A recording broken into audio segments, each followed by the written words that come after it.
Joe Rogan slams Sunny Hostin after her on-air attacks against Karoline Leavitt. In a fiery exchange that has ignited debates across social media, Joe Rogan has strongly criticized Sunny Hostin of The View for her on-air attacks against Karoline Leavitt, the White House press secretary.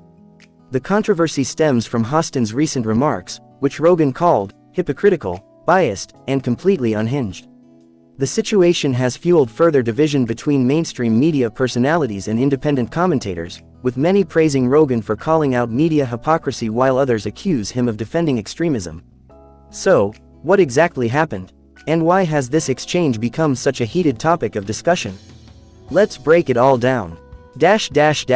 What did Sunny Hostin say about Karoline Leavitt? The drama began during a recent episode of The View, where the hosts were discussing Karoline Leavitt's controversial press briefing. During the discussion, Sunny Hostin accused Leavitt of pushing dangerous rhetoric by dismissing LGBTQ+ concerns in a recent White House press briefing, disrespecting the press by shutting down reporters who questioned the administration's stance on gender identity, echoing right-wing extremist views that threaten democracy and undermine inclusivity. Hostin went on to mock Leavitt, suggesting that she was nothing more than a mouthpiece for conservative propaganda rather than an independent thinker. She's young, inexperienced, and clearly just repeating what she's told. There's nothing authentic about her, Hostin claimed, drawing applause from the show's largely liberal audience. However, not everyone found her comments fair, including Joe Rogan, who didn't hold back in his response.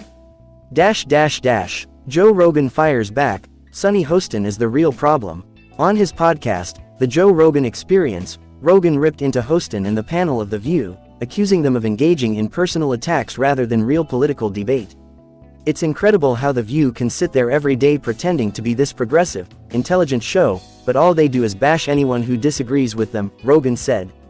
He particularly called out Sunny Hostin's remarks, saying, "What she said about Karoline Leavitt wasn't a critique, it was just mean girl nonsense. They mock people instead of debating ideas. If a conservative commentator had said the same thing about a liberal press secretary, it would be called misogyny, or bullying, or harassment. But because it's The View, they get a free pass." Rogan then defended Leavitt, saying she is sharp, well-spoken, and capable, regardless of whether people agree with her politics. She's young, sure, but she's also tough. And she clearly knows what she's talking about. She stood her ground in that briefing and didn't let these reporters corner her. That's her job, he argued. His comments quickly gained traction on social media, with conservatives praising him for calling out media bias while liberals accused him of defending Leavitt's controversial policies. A culture war in the making. This feud between Rogan and Hostin is just the latest chapter in the ongoing cultural and political battles between conservative and liberal media figures. Conservatives argue that the mainstream media, including The View, is openly hostile to right-leaning women, mocking them in ways they would never mock liberal figures. Liberals argue that figures like Rogan are defending extremism by refusing to call out harmful rhetoric from conservative politicians. The debate is further fueled by the 2024 election cycle, where political tensions are at an all-time high. With Karoline Leavitt positioned as one of the most controversial press secretaries in modern history, her every move is being scrutinized by both supporters and critics.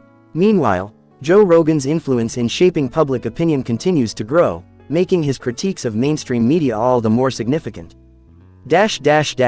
Final thoughts. Who's right? At the heart of this debate is a larger question: who is really in the wrong? Was Sunny Hostin out of line for attacking Karoline Leavitt, or was she simply calling out problematic rhetoric?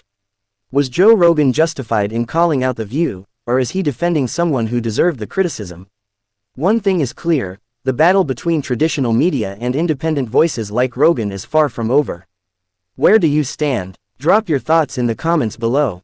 And don't forget to stay tuned for more updates on this explosive media showdown.